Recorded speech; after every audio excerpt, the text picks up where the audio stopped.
اعوذ باللہ من الشیطان الرجیم بسم اللہ الرحمن الرحیم۔ میں چودھری افضال راوڑ۔ تو بھائیو، جب یہ سلسلہ کار غلاموں میں ہم چلے گئے، ہماری فیملی، ہمارے باؤ اجداد، ہمارے بزرگ ان کو شودر کی کیٹاگری میں رکھا اور یہ غلامی میں چلے گئے، تو یہ سلسلہ کار پھر صدیوں چلتا رہا، حتیٰ کہ منگول بھی آئے، تتاری بھی آئے، لیکن کسی نے بھی اس قوم کا نہ سوچا۔ تو اب ہم آگے چلتے ہیں، تھوڑا سا آگے۔ جب اسلام آیا تو اسلام کو آئے ہوئے 1400 سال گزر چکے ہیں۔ تو ہمارے آقا دو جہاں نے 1400 سال میں غلاموں کو بڑا اعلیٰ کیٹیگری میں اعلیٰ درجہ دیا، اور جس کی مثال میں حضرت بلال حبشی رضی اللہ تعالیٰ عنہ کی لیتا ہوں کہ ہمارے آقا دو جہاں حضرت محمد صلی اللہ علیہ وسلم نے اس غلام کو مؤذن بنا دیا اور اس کو اعلیٰ کیٹیگری میں رکھا۔ اور اسلام ایک ایسا مذہب ہے جو کسی عربی کو اجمی پہ، کسی اجمی کو عربی پہ، کسی گورے کو کالے پہ اور کسی کالے کو گورے پہ کوئی فضیلت نہیں دیتا۔ اور اسلام یہ کہتا ہے کہ سب لوگ انسان برابر ہیں۔ تو جب اسلام نے یہ سب لوگوں کو برابری کا درس دیا، تو نبی پاک صلی اللہ علیہ وسلم نے یہ بھی فرمایا کہ جو تجارت ہے وہ ملازمت سے بہتر ہے۔ تو جب ہمارے آقا دو جہاں نے تجارت کو بہترین قرار دیا، تو وہاں پہ جو تجارت پروموٹ ہونا شروع ہوئی، تو وہاں پہ عرب کے رہنے والے لوگوں نے تجارت کو پریفرنس دی اور تجارت کو زیادہ اپنایا ملازمت کی نسبت۔ تو وہاں پہ لوگ جو تجارت کرنے ادھر برصغیر پاک و ہند میں آتے تھے، تو وہ ساتھ ساتھ اسلام کی تبلیغ بھی کرتے تھے، ساتھ ساتھ اسلام کا بھی میسج دیتے تھے۔ اب یہ دیکھیں، برصغیر پاک و ہند میں جو انڈو پاک ہسٹری یا ہسٹری کے جتنے بھی رائٹر ہیں، جتنی بھی کتابیں ہیں، وہ اگر انڈیا اور پاکستان یعنی کہ برصغیر پاک و ہند کی یہ ہسٹری پڑھیں کہ ہم مسلمان کب ہوئے، سب سے پہلے مسلمان کون سے ہیں، تو وہ 712 محمد بن قاسم نے جب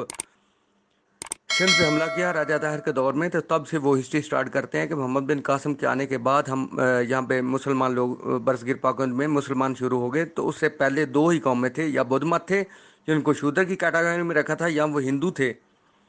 جو آریہ نسل کے تھے۔ اس سے پہلے اسلام نہیں آیا تھا۔ جو برصغیر پاک و ہند کی اگر اسلام کی سب سے پہلی تاریخ پڑھی جائے تو لوگ محمد بن قاسم کا حوالہ دیتے ہیں کہ اس کے بعد برصغیر پاک و ہند میں لوگ مسلمان سٹارٹ ہوئے۔ تو اسلام کو آئے ہوئے 1400 سال گزر گئے، تو برصغیر پاک و ہند میں یہ 600 جو 7 صدیاں ہیں، تو اس سے پہلے کیا اسلام نے کوئی تبلیغ نہیں کی؟ بالکل اسلام نے تبلیغ کی، اور وہ لوگ تاجر جو ہجرت کر کے، وہ لوگ تاجر عرب مرچنٹس، گوگل پہ جائیں تو عرب مرچنٹس لکھا ہوا ہے، اگر کتابوں میں جائیں تو وہاں پہ عرب تاجر لکھا ہے جو اپنی تجارت کے سلسلے میں برصغیر پاک و ہند میں داخل ہوتے تھے۔ تو وہاں پہ جب انہوں نے تجارت کی، یہاں پہ آئے، تو یہاں پہ جو ہمارے شودر اور غلام لوگوں تھے، ان کو یہ اسلام بڑا اچھا مذہب لگا۔ ہمارے باوجداد کو اسلام بڑا اچھا مذہب لگا۔ تو اسلام ہے ہی بہت اچھا، الحمدللہ، شکر الحمدللہ۔ تو ہمارے باوجداد اسلام کی طرف راغب ہونا شروع ہو گئے، اور انڈر گراؤنڈ انہوں نے اسلام قبول کر لیا۔ اس کی مثال ایسے ہے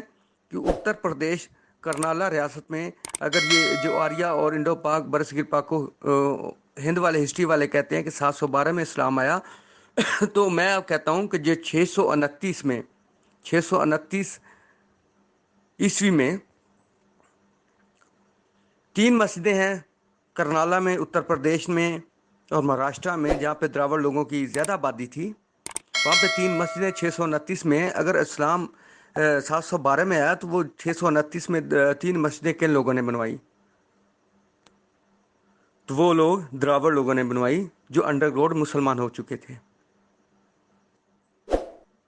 ہمارے باوجداد تھے، ہمارے بزرگ تھے، لیکن وہ کھل کے عبادت نہیں کرتے تھے، کیونکہ ہندو لوگ زیادہ تھے، اور مسلمان جو چند ایک مسلمان ہوئے تھے ان کو اقلیت میں رکھا گیا تھا، اور لوگ ظلم کرتے تھے۔ جو لوگ پہلے بھی غلام تھے اوپر سے مسلمان ہو گئے، تو ہندوؤں نے ان پہ ظلم کرنا شروع کر دیا، اور جس کی مثال ابھی بھی انڈیا میں موجود ہے۔ تو جب محمد بن قاسم نے سندھ پہ حملہ کیا، تو وہ تو مسلمان تھے، اور ان کی جنگ تو راجہ دیر ہندوؤں کے خلاف تھی۔ تو کچھ کتابوں میں ہے کہ ایک بندہ نماز پڑھ رہا تھا، کچھ میں ہے چند بندے نماز پڑھ رہے تھے۔ تو ان کے فوجیوں نے حملہ کیا، تو چند بندے یا ایک بزرگ نماز پڑھ رہا تھا، تو انہوں نے اس کو پکڑا اور محمد بن قاسم کے پاس لے گئے کہ ہم تو ہندوؤں کے خلاف جنگ کر رہے ہیں، تو یہ بندہ تو آلریڈی نماز پڑھ رہا ہے، یہ عبادت کر رہا ہے۔ تو محمد بن قاسم نے پوچھا کہ بھائی یہ آپ لوگ آلریڈی نماز پڑھ رہے ہیں، تو آپ کے پاس یہ میسج کیسے پہنچا اسلام کا؟ تو انہوں نے کہا جو عرب تاجر یہاں پہ ہجرت کر کے آتے تھے، ہم غلام لوگ ہیں، مشودر لوگ ہیں، وہ دراوڑ لوگ ہیں جن کو غلامی میں دھکیل دیا گیا ہے، تو ہم مسلمان ہو گئے اور ہم کھل کے عبادت نہیں کرتے تھے، کیونکہ ہندوؤں کی یہاں پہ میجورٹی ہے اور وہ ہمیں قتل کرتے تھے، ہمارے خلاف ظلم کرتے تھے، اس لیے ہم چھپ کے نماز پڑھتے ہیں۔ تب محمد بن قاسم نے کہا حاضن مسلیون، کیونکہ محمد بن قاسم کی زبان عربی تھی اور انہوں نے عربی میں کہا کہ یہ نمازی اور پرہیزگار ہیں، ان کو چھوڑ دیا جائے۔ اور تب سے اب تک ہسٹری میں ہماری قوم پہ یہ جو مسلی کا لیبل لگا ہے، اس کی اور ہسٹری میں کوئی بھی نام نہیں ہے۔ جتنی بھی ہسٹری سرچ کی، اس کے علاوہ کہیں بھی اس ہسٹری کے علاوہ ہمیں کوئی نام نظر نہیں آیا۔ تو اب خود اندازہ لگیں کہ ہماری قوم جو جن کو مسلی کہتے ہیں، جو مسلم شیخ ہیں جدید دور میں، یہ سب لوگ دراوڑی نسل کے ہیں، اور اس کی اگزامپلیں، اس کی سارا ڈیٹیل میں آپ کو بتا چکا ہوں۔ تو اس کی ایک اور میں کتاب کا حوالہ دیتا ہوں، خود بھی سرچ کریں، اور جتنے بھی پڑھے لکھے دوست ہیں ان کو بھی میں یہ کہوں گا کہ آپ سرچ کریں، دیکھیں کہ ملک اکبر کی کتاب ہے ہندوستان کے سیاہ فام لوگ، یعنی کہ برصغیر کے سیاہ فام لوگ، ملک اکبر کی کتاب ہے، اور انہوں نے باقاعدہ جو ہمارے لوگ ہیں آج کل کے دور میں زندگی گزار ہیں، ان کو واضح طور پہ لکھا ہوا ہے حوالوں کے خلاف کہ آج کل کے جو مسلم شیخ ہیں وہ دراوڑ ہی ہیں، اور وہ دراوڑ کے ہی باقیات ہیں۔ تو اس لیے بھائیوں،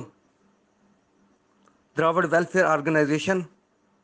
ہم جتنے بھی اس برادری کے لوگ ہیں، ہم دراوڑ ہیں اور دراوڑ نسل ہے، ہمارا خون دراوڑ ہے، ہماری نسل دراوڑ ہے، اور ہم اس خطے کے برصغیر پاک و ہند کو آباد کرنے والے ہم لوگ ہیں، یہاں پہ حکومت کرنے والے۔